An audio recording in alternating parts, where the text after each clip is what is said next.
Welcome everyone to the Wild, Wealthy and Unstoppable podcast. Today we're exploring a very simple but incredibly important question.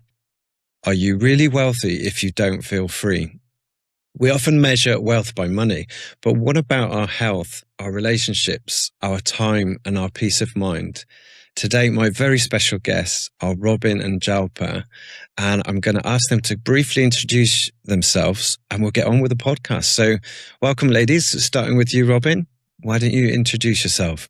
Thank you, Robyn. It's great to be here. Yes, my name is Robyn Harris of W.I.L.D Wellbeing, and I'm passionate about all aspects of well-being, including the financial, because of my own journey and having got to a point where I was really miserable and wondering if anything could possibly change.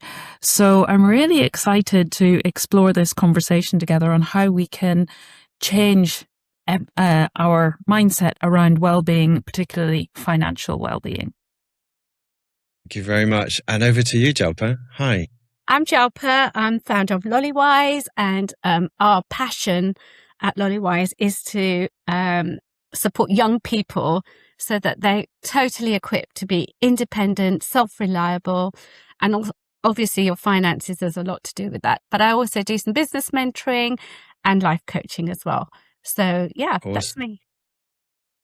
Thank you. And the question we want to ask about if you're truly free is ultimately our freedom to choose the life we really want. And so today we're going to explore that from three very different perspectives. And for those that don't know me, my name's Robyn. My business is Unplugged and Unstoppable. And I help people find their sovereign business that's hiding inside them based on values, interests, passions, hobbies, and skills. So let's start with when you hear the words wild, wealthy and unstoppable, what do they personally mean to you? I'll ask the question to Robyn. I think for me, being wild, wealthy and unstoppable is about that sense of well-being. And for me, well-being, as I was kind of hinting in the introduction, is to do with every single aspect of our being. And as humans, we do divide them, don't we? We say our physical well-being, our mental well-being, our emotional well-being, etc. And for me, they're all interconnected and interdependent. And if any one of them is slightly out or very out, then we notice that in how we feel if we're paying attention and if we're listening to the wisdom of our body. So it's that kind of overarching wholeness of well-being and that sense of connection and relationship to ourselves, to nature, because we are just a part of nature, to the life that we're living, to the people around us, and of course to ourselves. And yeah, just we are a part of nature. Nature is a part of us. We can't separate the two. The way that we're living today often means that we're not out in nature as much as we used to be, but we're still impacted by things like the weather and day-night rhythms and the cycle of the moon.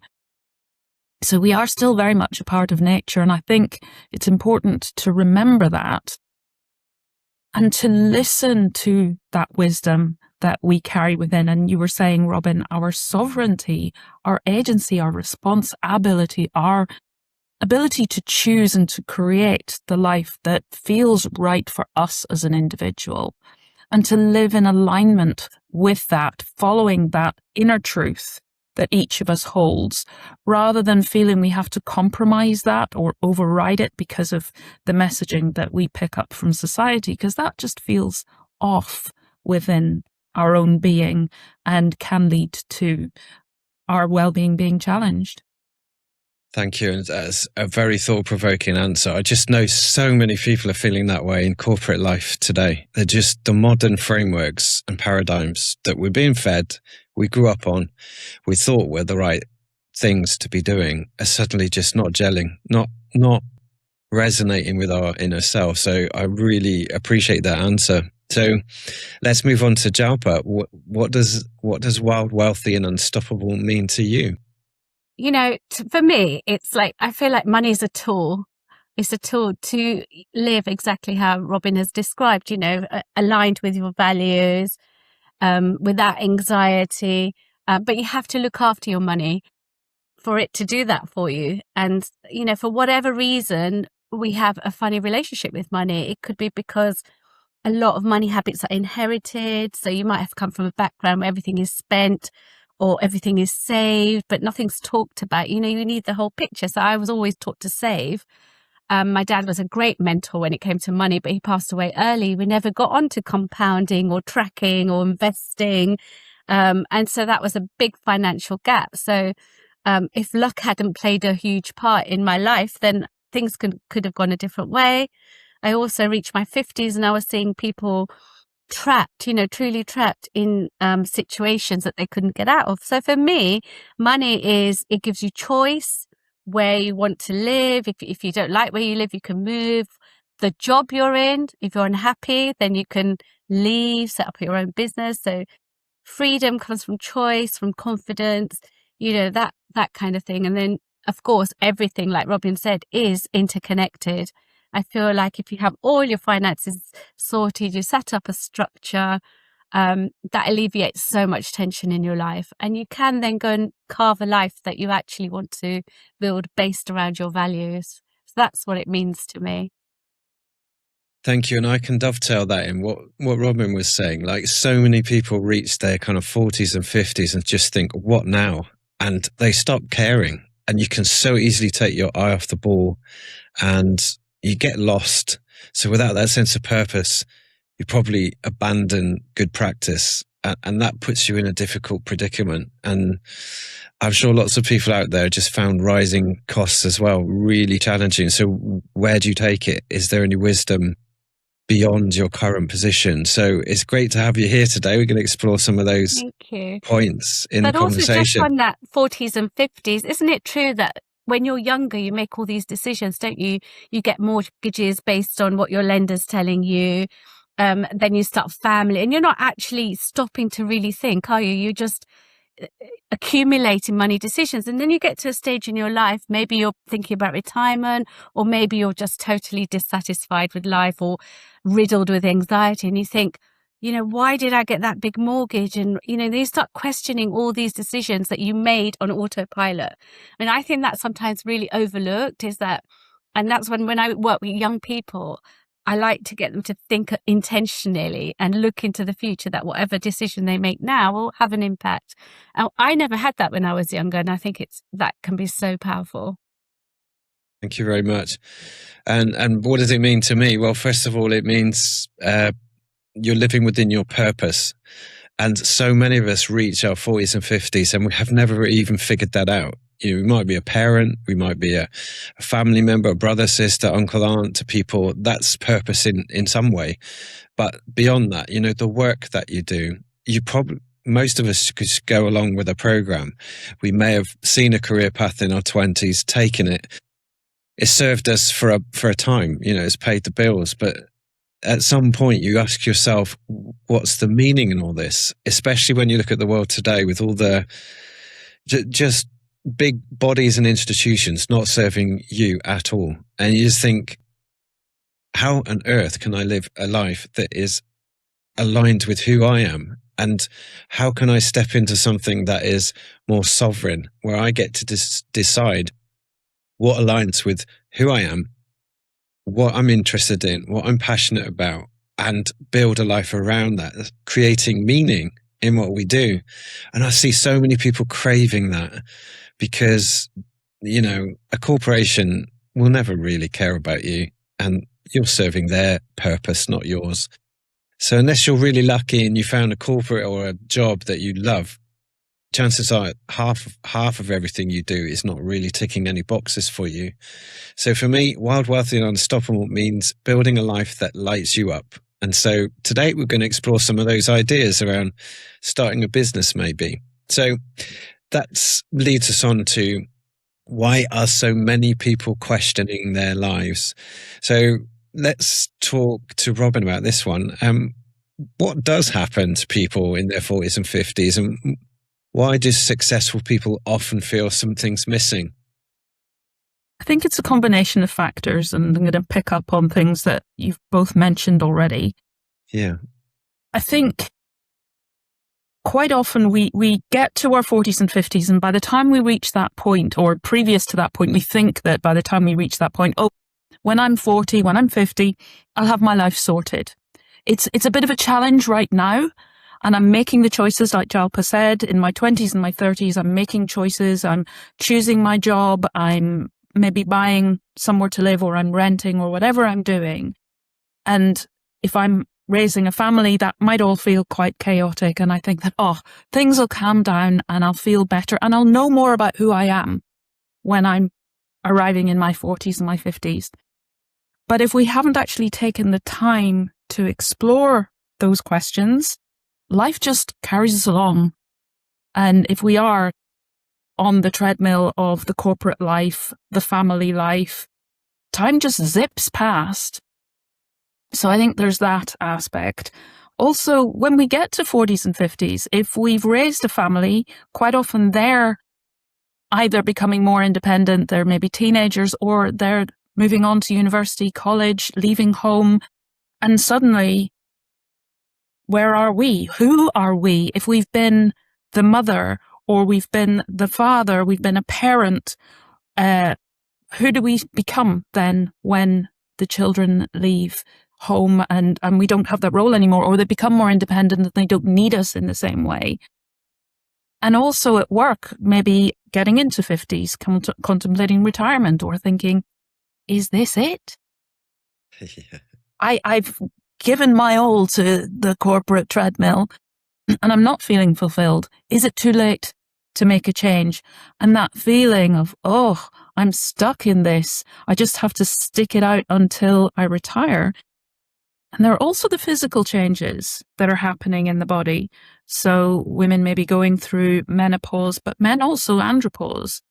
And women, their outlook on life often changes, and their tolerance for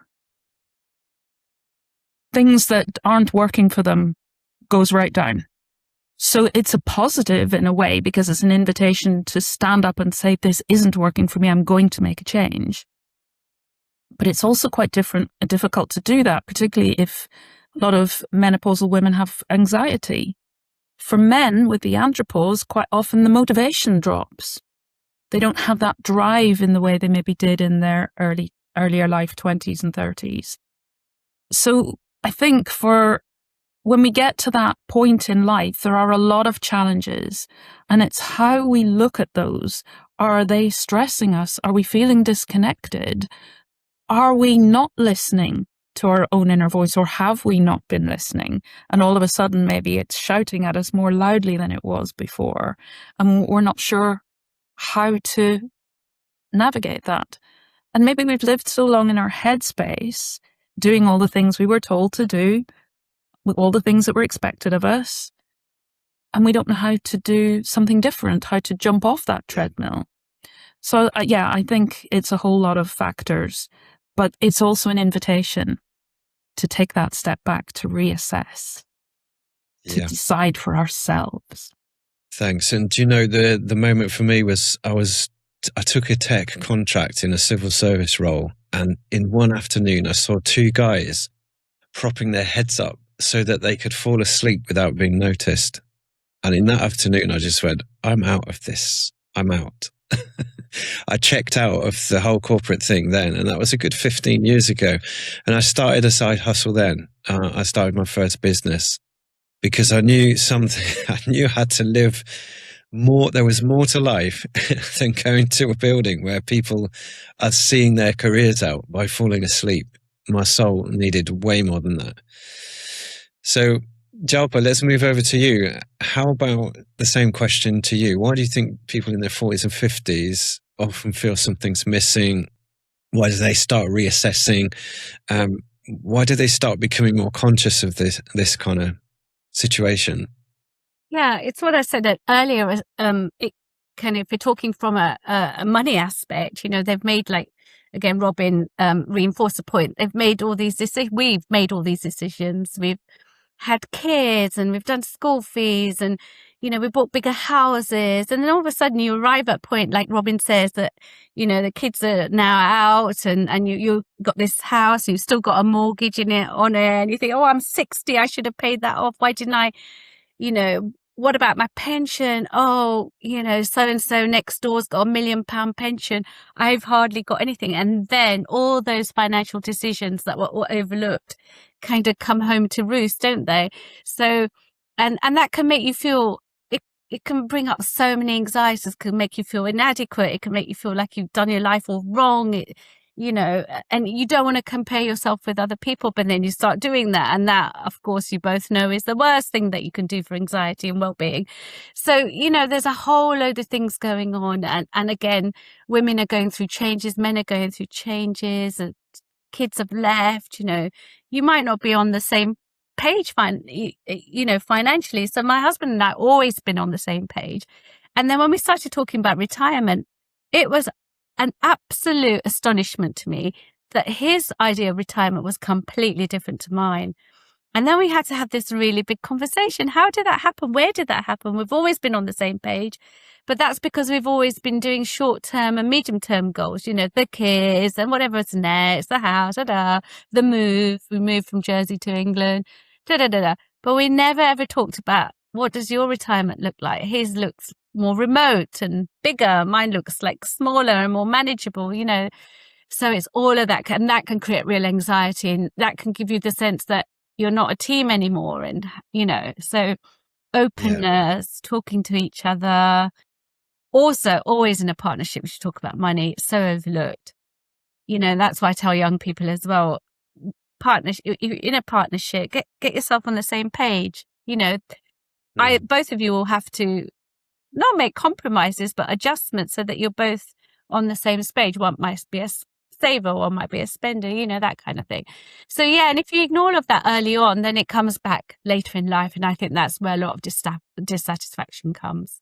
Or you have different ideas about when to retire, or, that kind of thing. So it's a really tricky time, actually. And like I think Robyn said earlier that, you move through life and you think, when I'm 50, I'm going to be all sorted, and then I'll start living and I'll do this and I'll start gardening.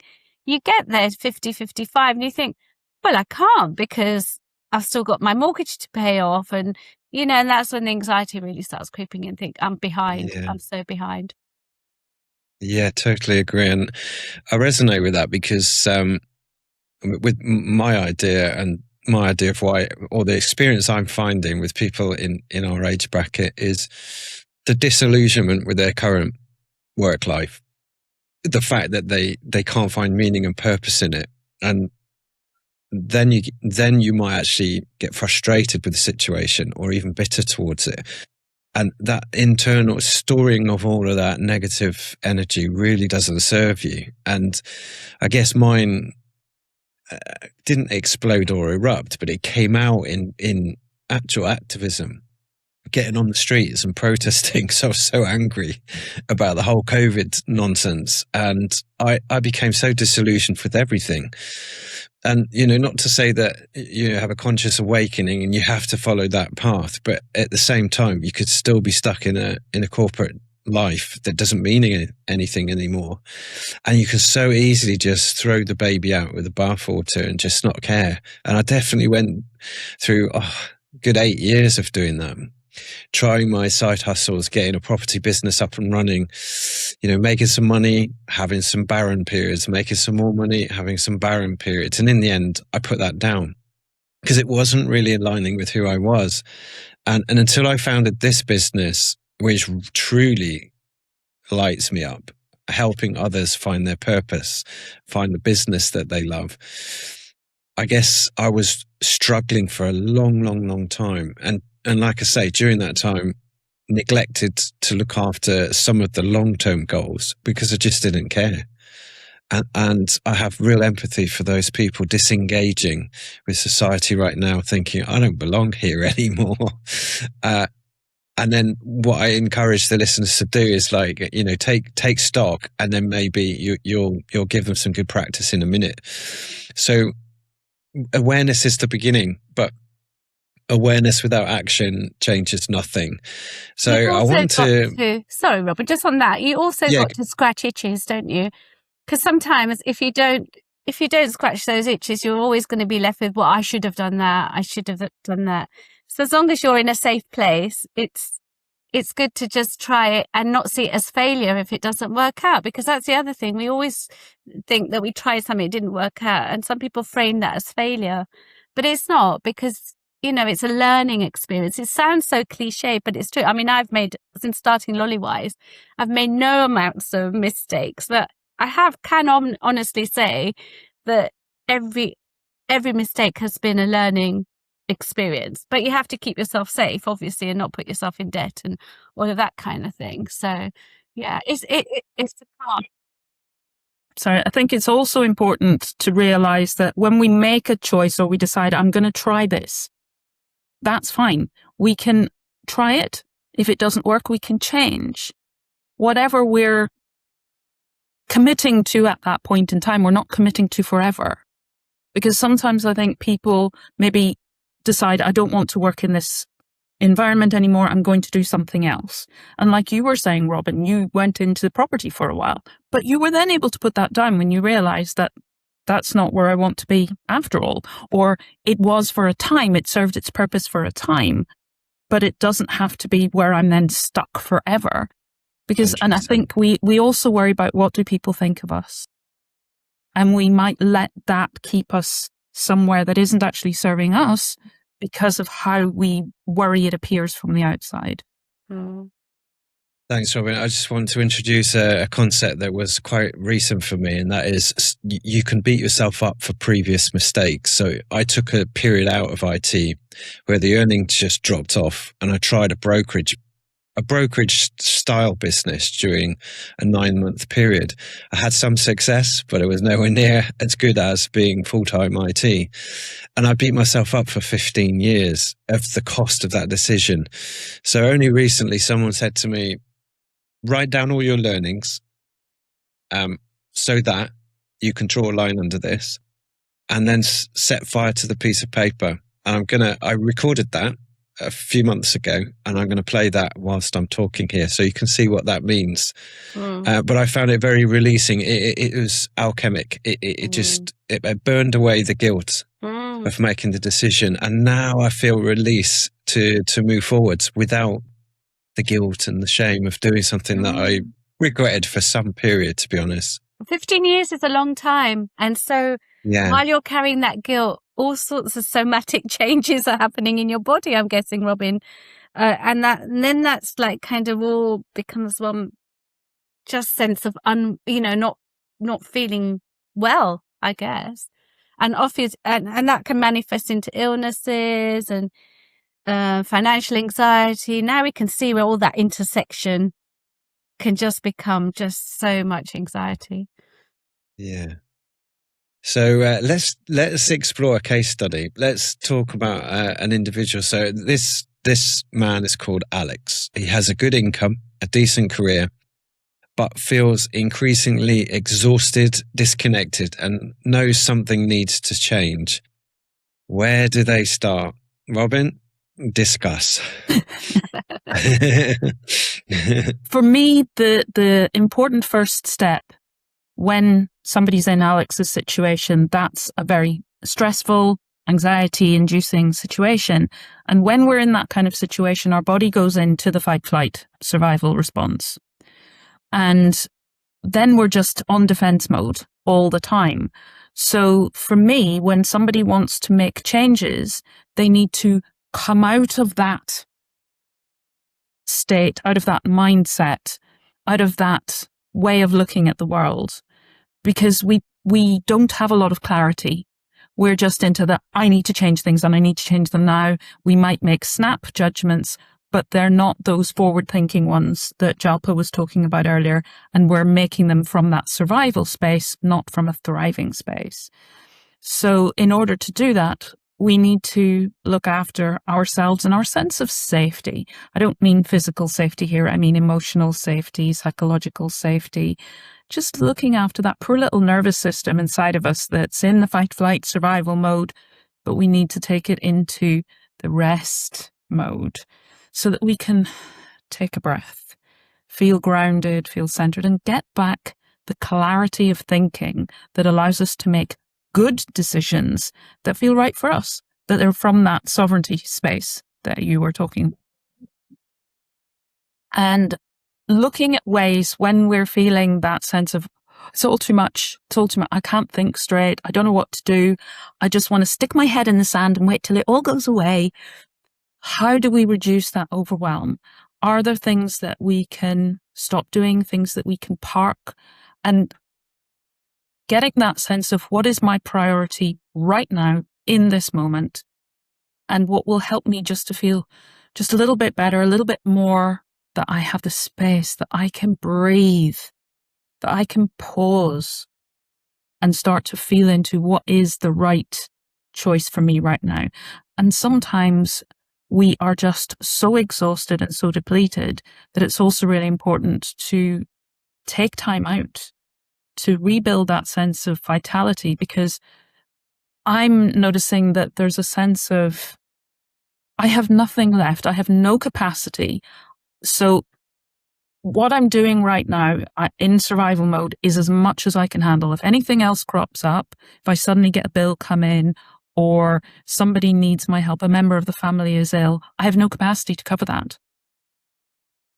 So we need to also remember our own vitality, because if I have no capacity and I'm just feeling I'm too burnt out, I'm too exhausted, we can't make good decisions from there either, and we can't then easily change things or start to navigate into a different direction that feels better before we take care of those basic fundamentals first, I think.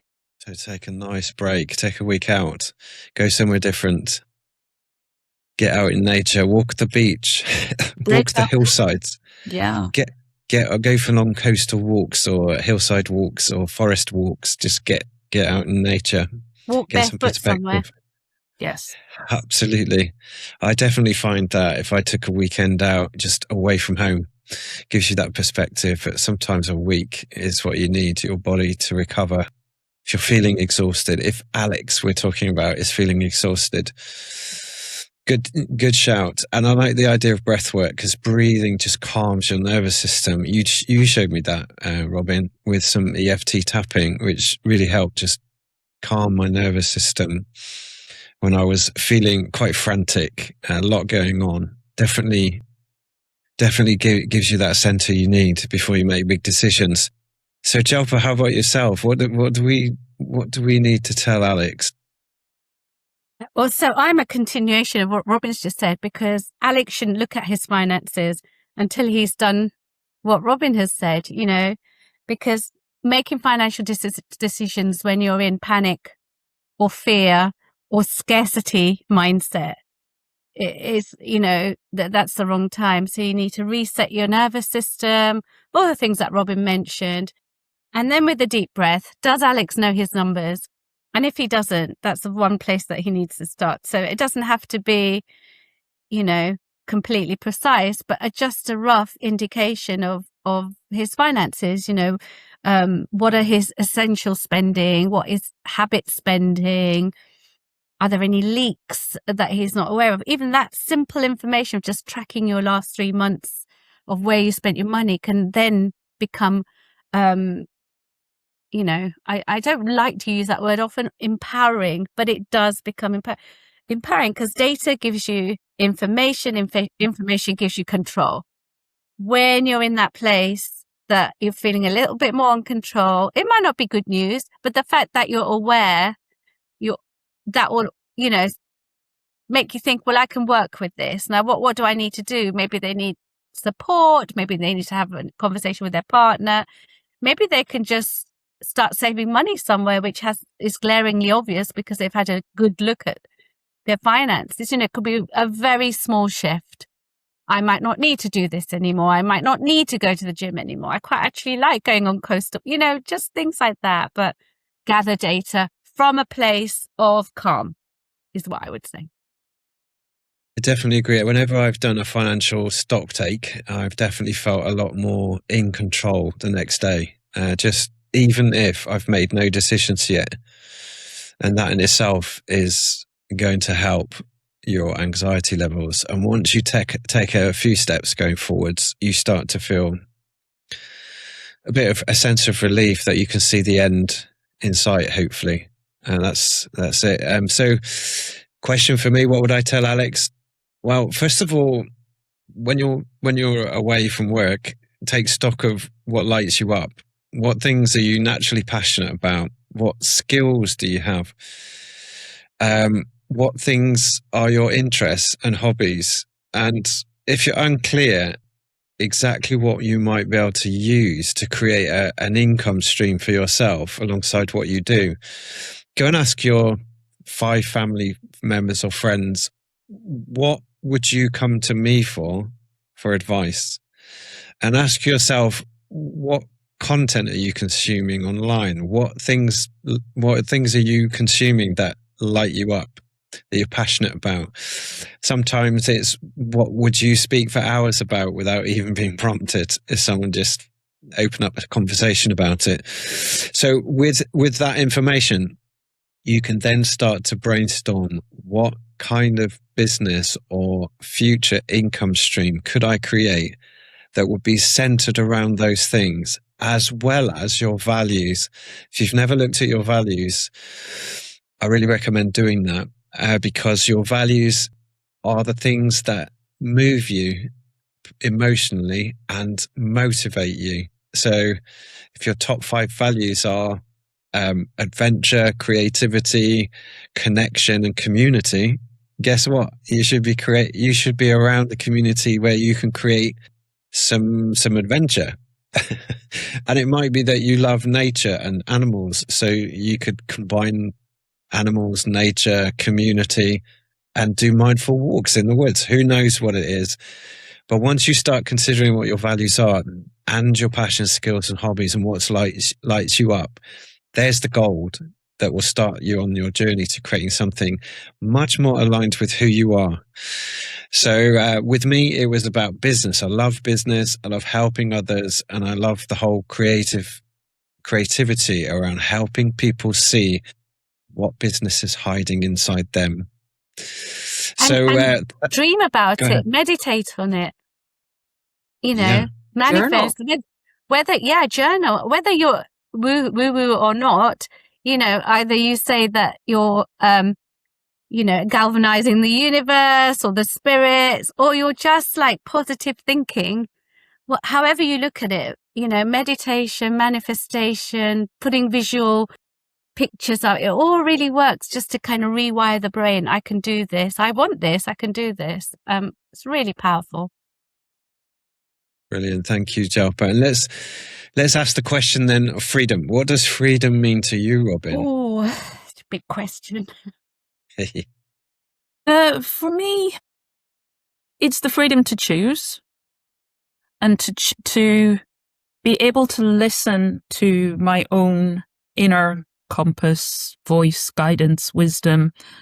And like you're saying, Robyn, with the values, what are my values? What can I choose that aligns with those values, that lights me up, that I can put all of those different pieces together like a jigsaw puzzle to create the life that I want to live, that's right for me, that allows me to be who I was born to be, who I really am inside, rather than who I feel I should be or am expected to be.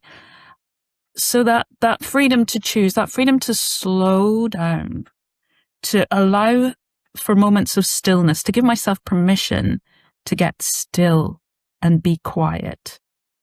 From time to time, that doesn't mean to say that we have to do that all the time.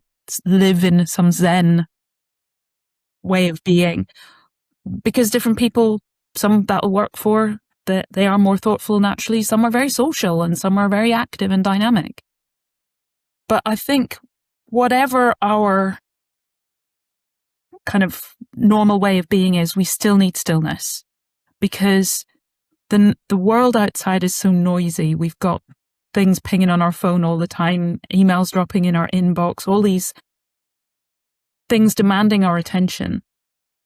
So to take that step back, like you were saying earlier, Robyn, to step out of our life and all the patterns and normal processes that are going on, and just to take that time for me to get still, to be quiet, to listen, because our inner voice is quiet. Our intuition speaks very softly. And if we haven't been used to listening to it because it's been drowned out by other noise, it can take a while to get familiar with what does it sound like? How does it sound different from the other stuff that's going on that has been the predominant thing I've been hearing? So permission to slow down, permission to allow stillness, to press that pause button from time to time, to go out on those coastal walks, or for me it's walks in the woodlands around here, to do that breathing, or whatever the person themselves finds helps them to slow down and be quiet and come out of their headspace. Years ago, for me, it would not have been breathing. And for some people, that doesn't work well. And for some people, stillness is really difficult, and mindfulness is difficult, because those, if you've been trying to drown out some inner noise by getting involved in other things, because there's stuff inside that you've been carrying that you haven't felt able to listen to, then getting too quiet can feel really unsafe, because that stuff comes up and we've been pushing it down for a reason. So there's also the how can you feel safe? What works for you? Take it at the pace and following the steps that feel right for you. And that might mean reaching out for some support. And there's no shame in that whatsoever. That's actually a strength. Knowing, recognizing when we need that support and actually asking for it. Yeah. And as much as we can to be present. We're so good at trying to multitask. We don't actually achieve it very well, but just doing one thing at a time and giving it our attention and noticing, what am I hearing? What am I seeing? What am I smelling? What am I tasting? What am I feeling? And getting into who I really am inside and getting to know ourselves and develop that relationship with ourselves, and therefore to trust ourselves, because as we were talking about before, we can second guess ourselves, we can judge ourselves, we can think that we have failed, and then we lose trust in ourselves. So to go back to rebuilding that trust and deepening those relationships. And life always has stress. It's not about getting rid of the stress, it's about how we navigate that stress and how we support ourselves as we go through that stress. And there's actually a TED Talk on YouTube from Kelly McGonigal, I think it is, but she's talking about how to make stress your friend. So it's about our relationship to the stress and how we perceive that stress. It can be, they say that anxiety is excitement without breath. So remembering that the two feel very, very similar. They're kind of like two sides of one coin.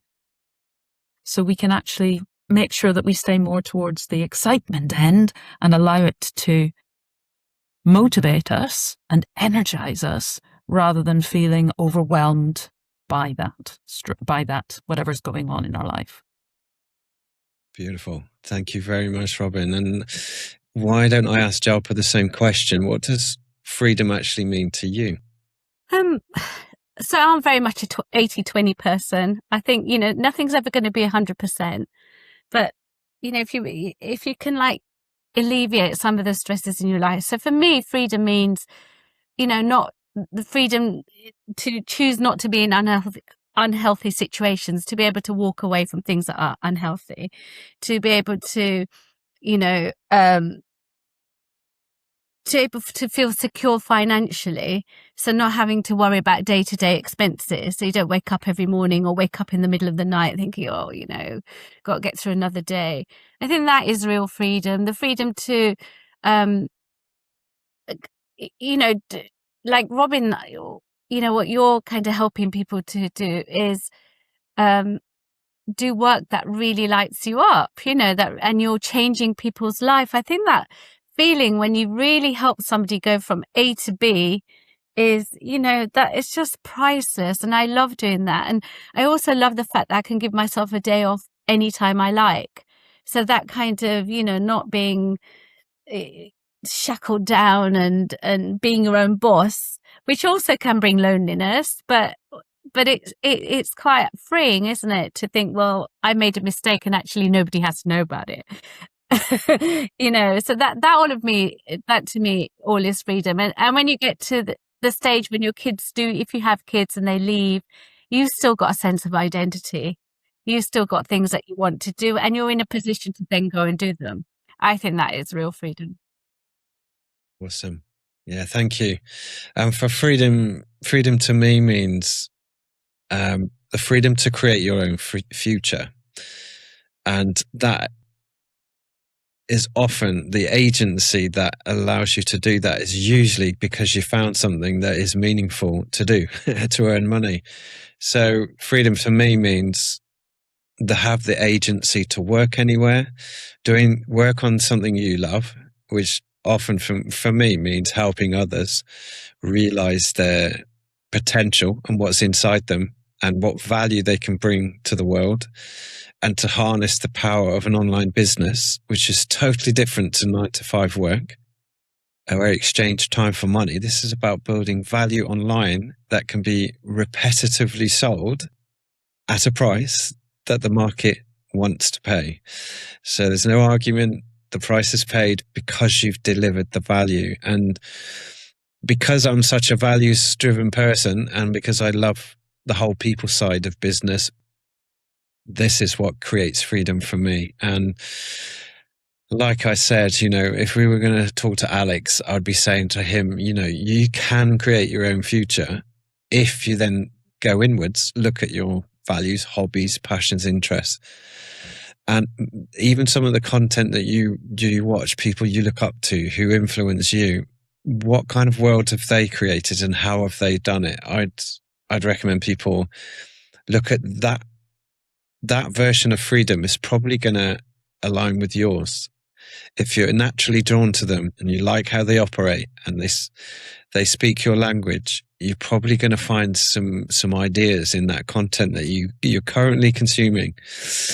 So I think it's important just to mention that things don't happen overnight. So you have to be patient. You have to get your ducks in a row. But if you think through and plan, so the planning does escape a lot of people, but a good plan is, it's a good idea. And then you can see where you're going. That's one thing, but you know that you're going to get there. Whereas if you just think, you look at your numbers, you think, I can't do it. I've still got mortgage, so I can't do it. And then I don't think that's the right way. Put it down on paper. Maybe you can do it. You might not be able to do it this year, but you certainly might be able to do it next year. So I just think don't dismiss anything out of hand because you think it's unachievable, is what I'm trying to say. Yeah, absolutely. I also agree with not jumping off a cliff financially with a brand new business. Why don't you start small? The beauty of online business is for very, very small amounts of effort and investment, you can actually test something in the market. And we show how to do that.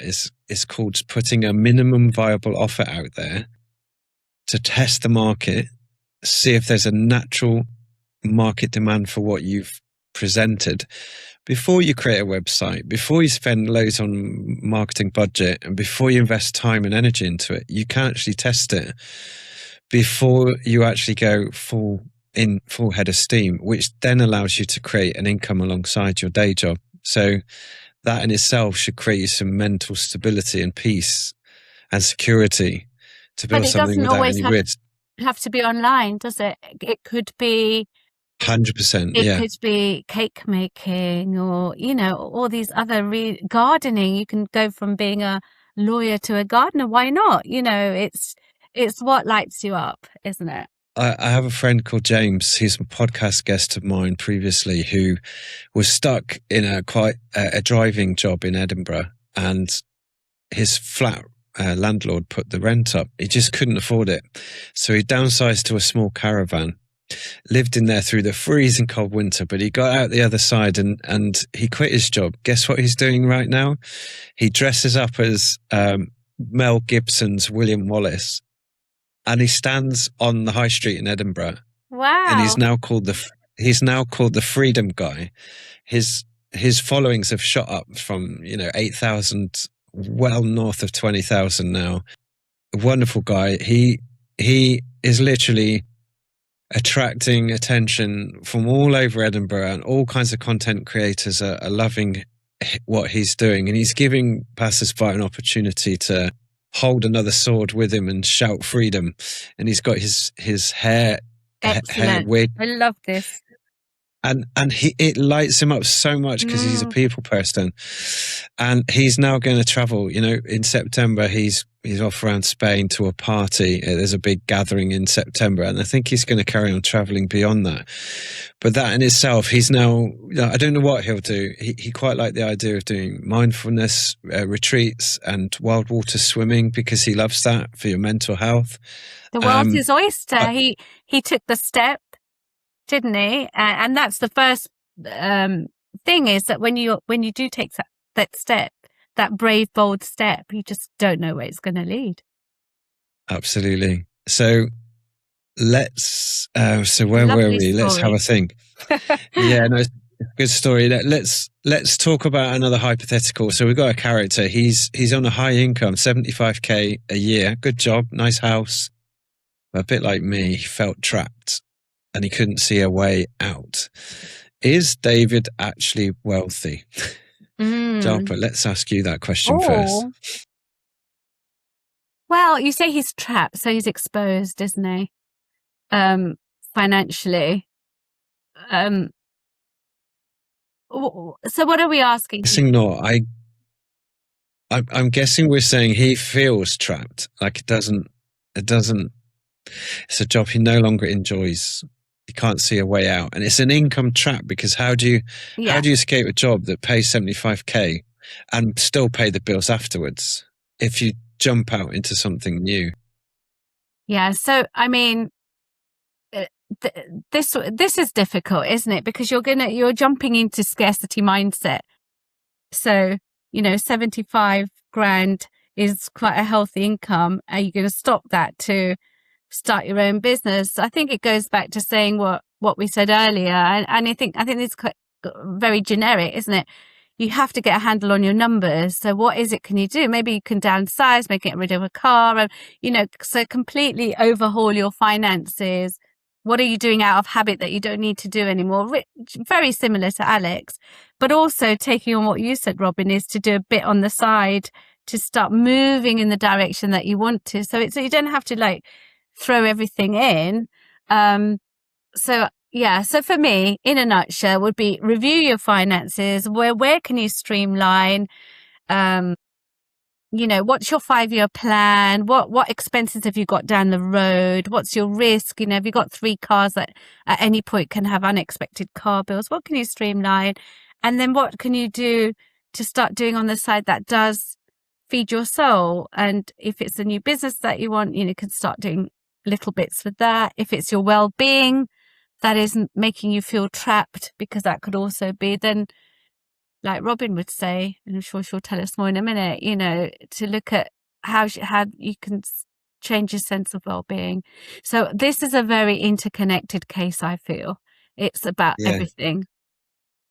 I often ask, about a year ago, I started asking the question, if you could work remotely, would that change anything? And obviously the answer is yes. Because for me, if you owned a house in southwest, southeast, and it's got some equity in it, then should you really sell? Possibly not. Could you rent it? Probably. If you could afford to dress it so it's rentable, then go and work remotely. Rent it out. Go and work in Thailand or Costa Rica, or there are places where your outgoings are way cheaper. I think the Philippines, a 1-bed apartment is about $250 a month. Yeah, but renting out now, there's been a lot of law changes, and it's not. Yeah, you're right. It's not as straightforward, and maybe you're also, this is where the whole kind of relationship with money comes in. Your values is really important, because you might not enjoy being a landlord. So it's all well and good, but you might not be that person's cut out to be a landlord. So it's like, what aligns with your value? How can you secure your finances that are actually aligning with what you believe, what sits well with you? So Yeah. Well, there's a great case study called I'll get their name in a minute. There's a family who are on Instagram who just literally shot up. I tried to get them on my podcast a while back.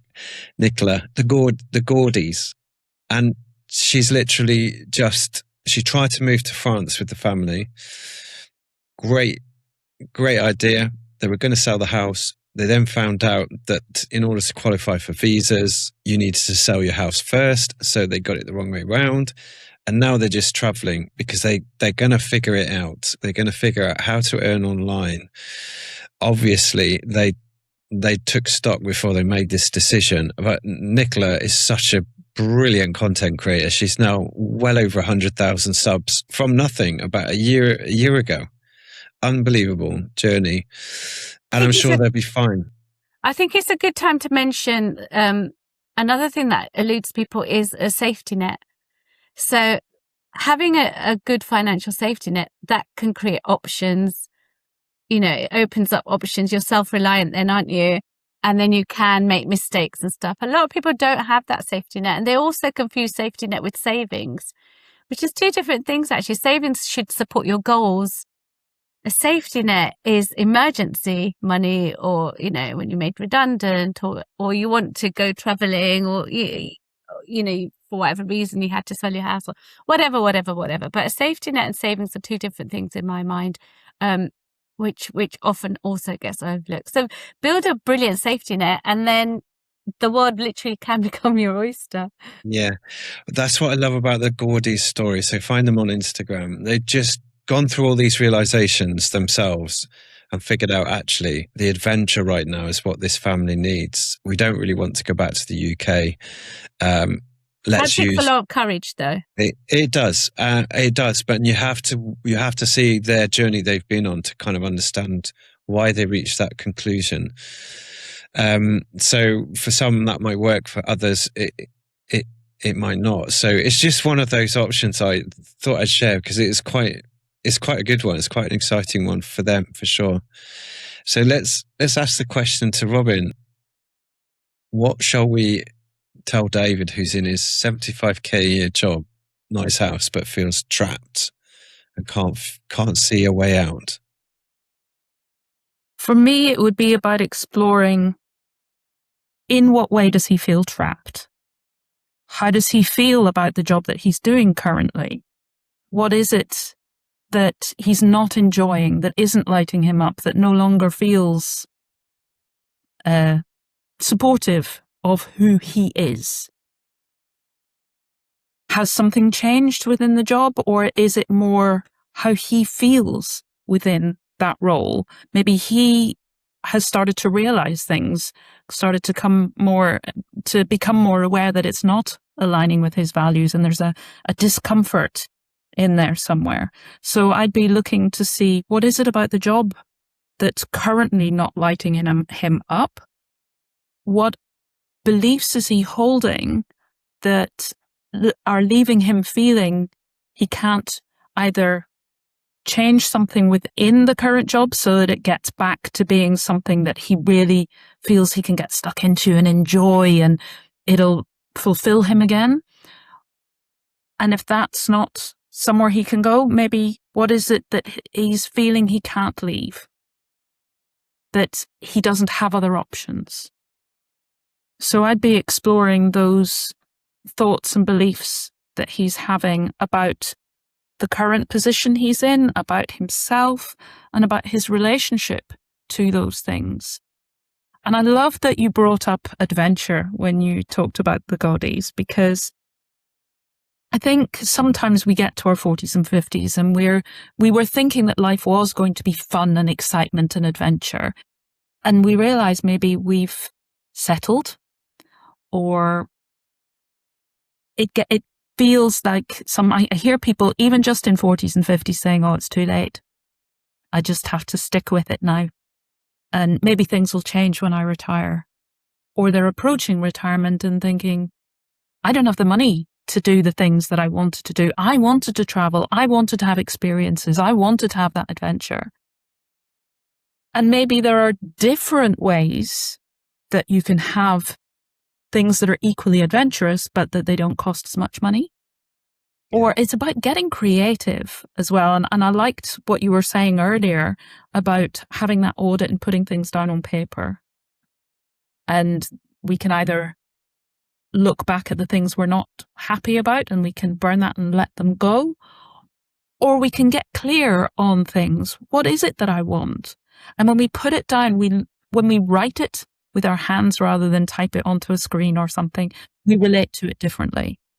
And if we can put those things down on paper and then we can look at them, we have a degree of objectivity then. It's not just how do I feel inside, which is difficult to explore in that way. But when I put it down on paper, there's something about how we relate to that differently that can help us to get more clarity. So I'd be exploring those sorts of things with David. And again, is he feeling stressed and overwhelmed? Is that why he feels trapped? Because he's just so in that hamster wheel in his head that he can't take a step back. He doesn't have that sense of clarity and potential and spaciousness to see that. Is he not sleeping well because he's so stressed?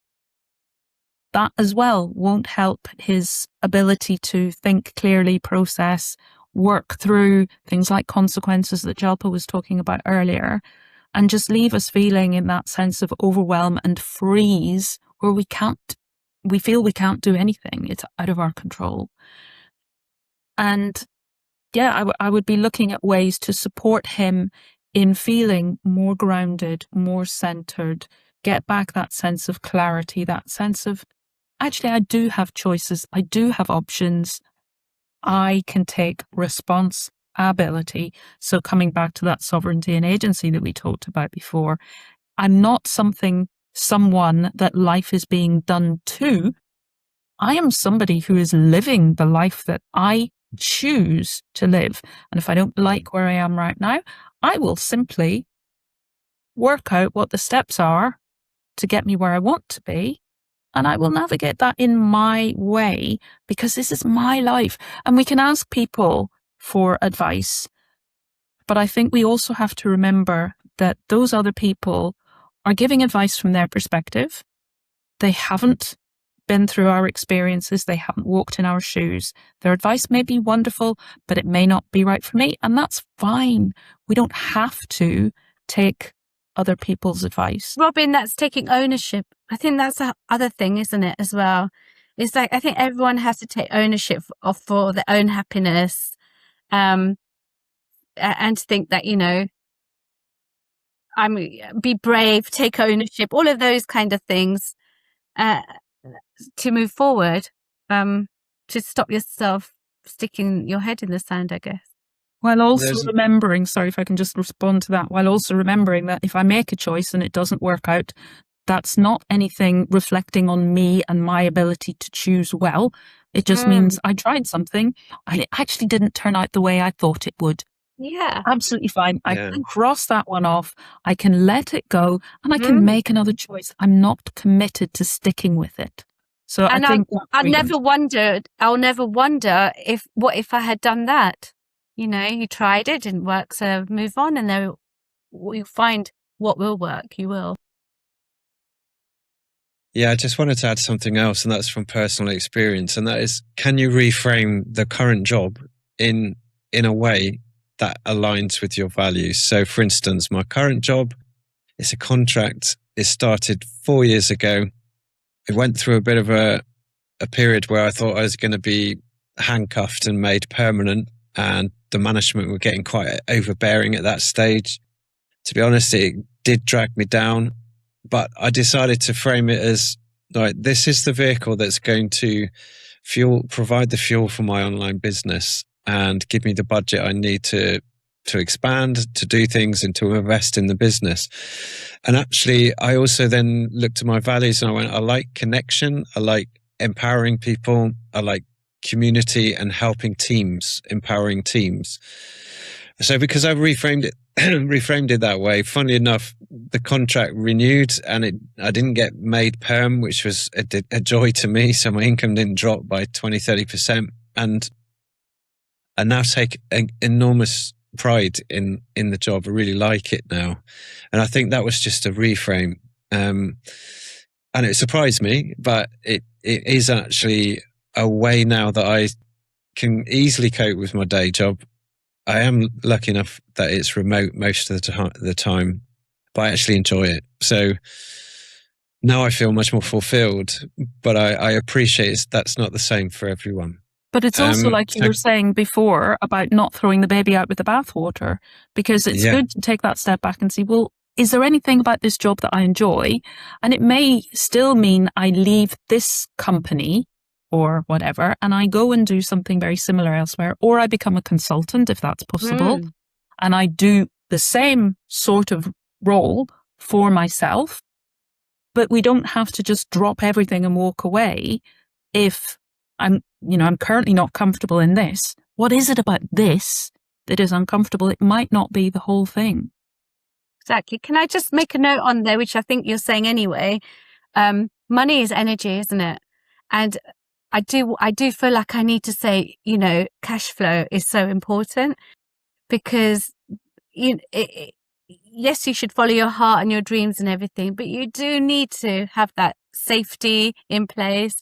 And cash flow is really important, because if you haven't got that, then, so I work for the King's Trust, and I have business mentees, and one does incredibly well, but twice this year, she's nearly gone under because of cash flow, and because of not having a financial net, because she was putting all her money back in her business. And it sounds really simple, but when you're growing business or you're following your dreams, you're throwing everything at it, take a step back to make sure you are safe and secure, because then it has longevity.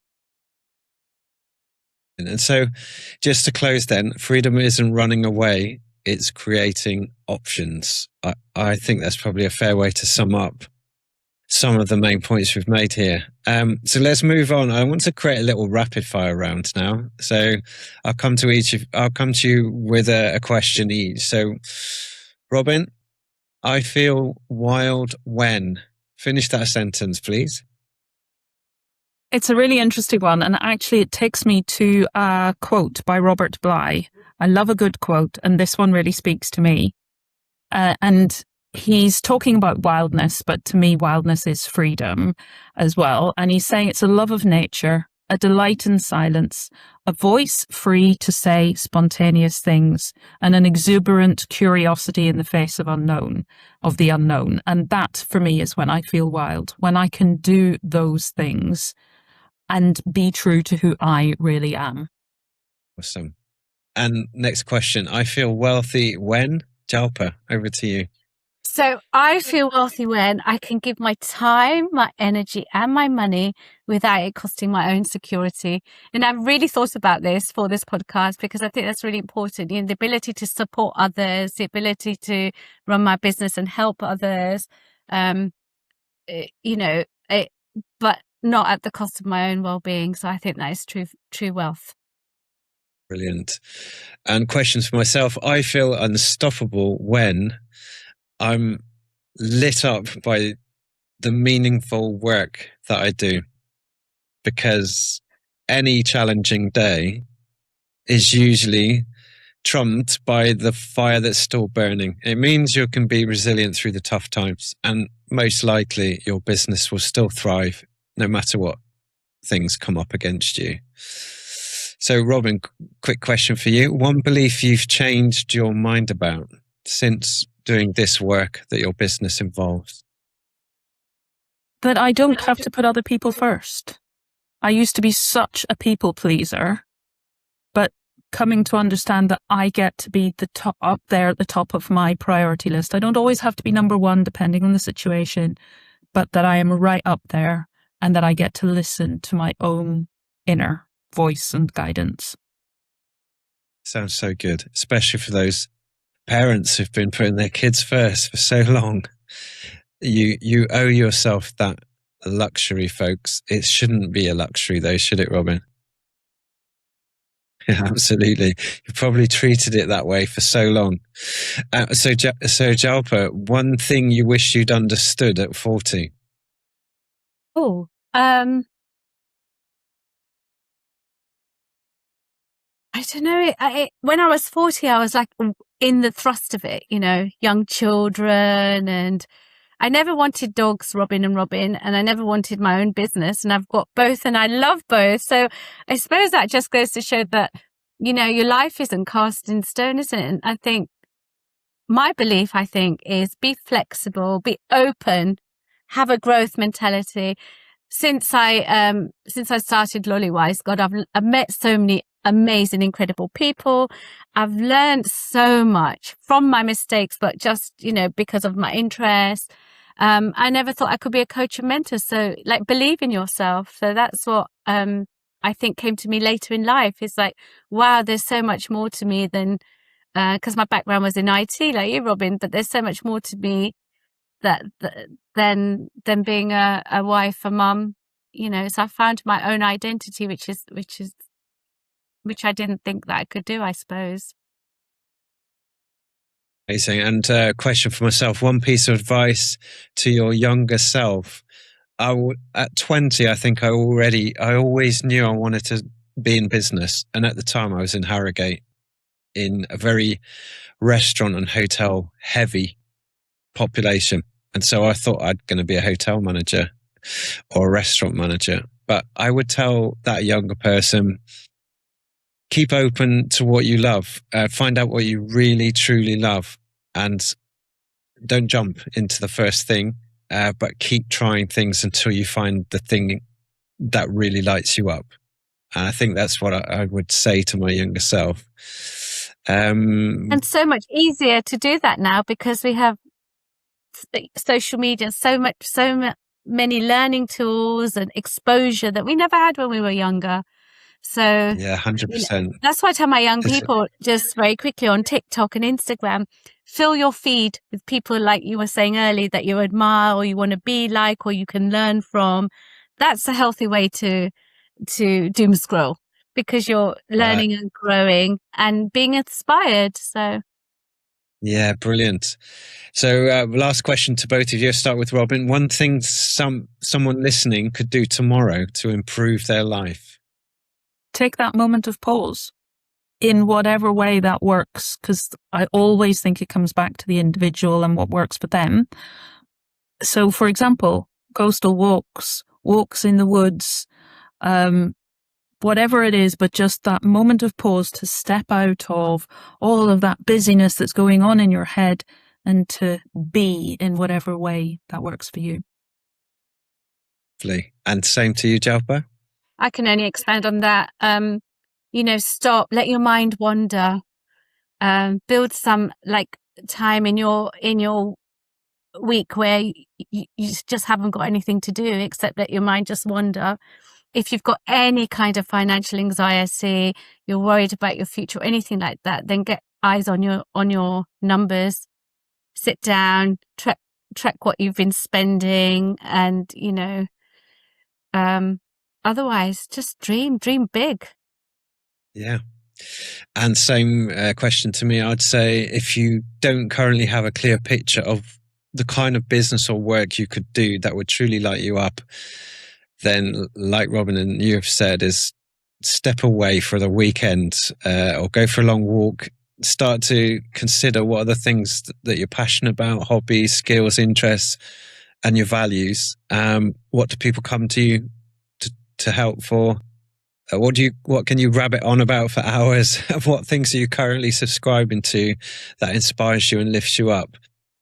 That knowledge can really inform you to what to do next. So in closing, perhaps true wealth isn't simply measured by the size of our bank account. Maybe it's having the health to enjoy life, the financial understanding to create choices, and the self-awareness to know what matters, and maybe the courage to build a life that's truly our own.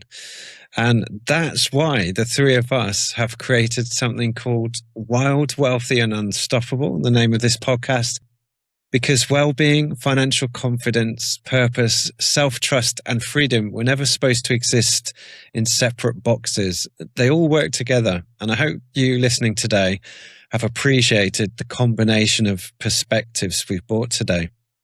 And thank you so much for listening. I'd like to announce a course that we've put together, which is comprised of 3 different sections. Robyn, why don't you introduce the W.I.L.D part of the course that we've put together? Thanks, Robyn. It is a lot of what we've been talking about today. It's about that coming out of stress, taking care of our well-being, finding the ways that work for us as an individual to come into that space of greater clarity of thought, feeling calm within, listening to the body, and finding what works for us as an individual and following that. And thank you. And Jalpa, you've created a section of this course too, and you did it with Robyn, this particular section. Share with our listeners what that's about. Yeah, so our course is really about, settling your nervous system, coming from a place of calm, then moving into what we've been talking about today, looking at your numbers, getting a handle on your finances, and then kind of maybe drilling down on why you're getting anxiety. But I think the course is a video itself, but where it's really, really good is there's loads of resources. So you work on it in your own time. You work on it when you're ready to, when you feel safe to. So it might be that you just do Robyn's part and then you come back later and do the finance part, or so we hope that because it's lifetime access, we hope that you can use it in a way that is absolutely perfect for you to come out of that place of anxiety into a much calmer, optimistic place of peace, basically.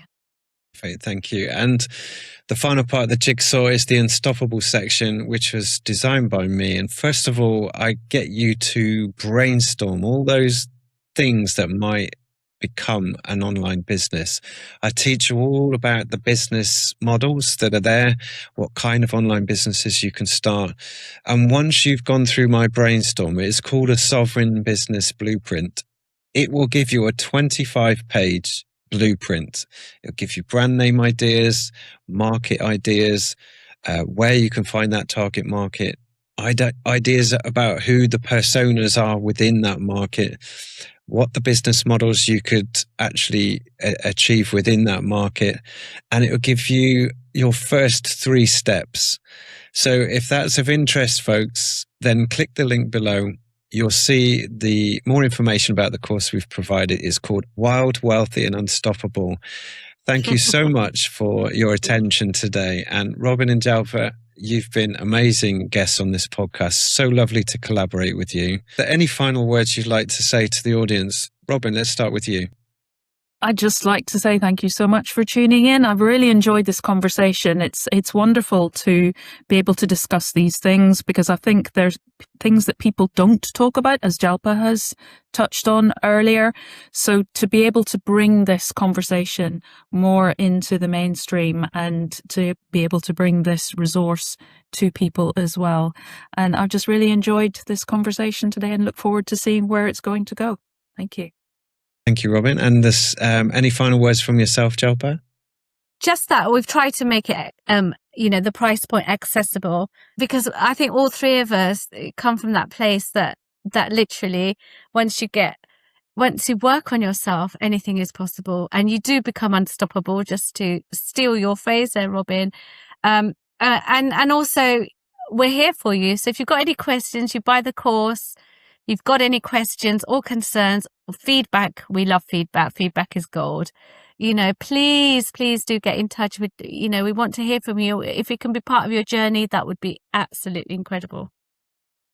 Thank you. Yeah, and that goes for all 3 of us.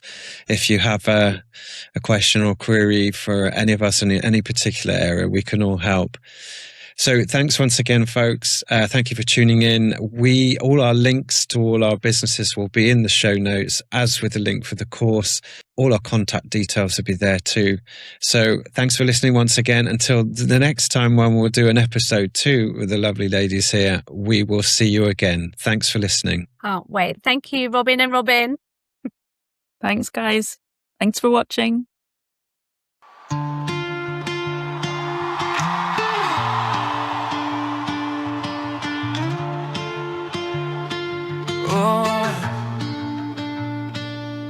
I was running through the years with my head down low,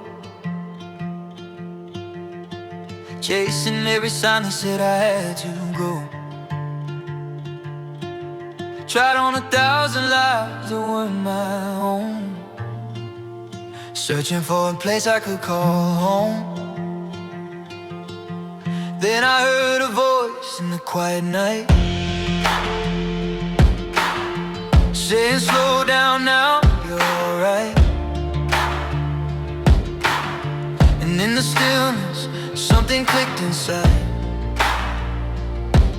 like the missing piece had been by my side.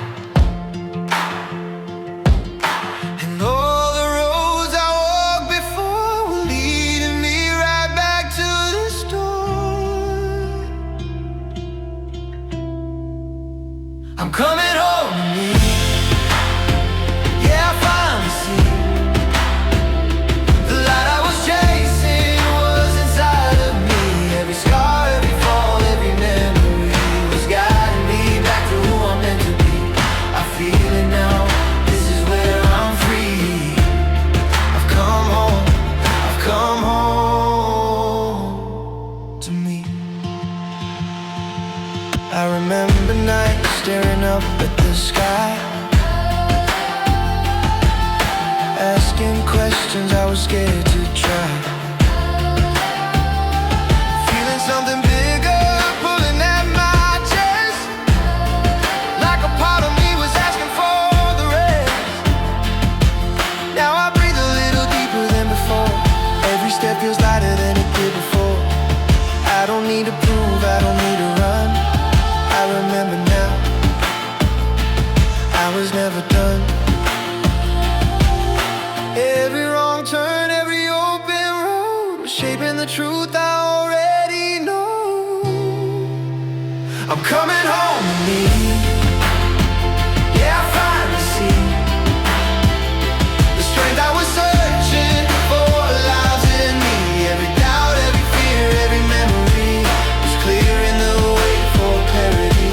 I feel it now, this is where I'm free. I've come home, come home to me.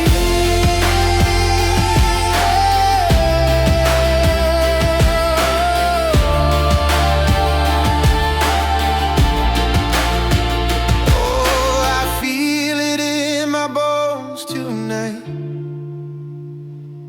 like the stars aligned and the time is right. No more running from who I am. I stand right here, right where I stand. I'm coming home to me. Yeah, I finally know I don't need the world to tell me where to go. Every step I took, every high and low,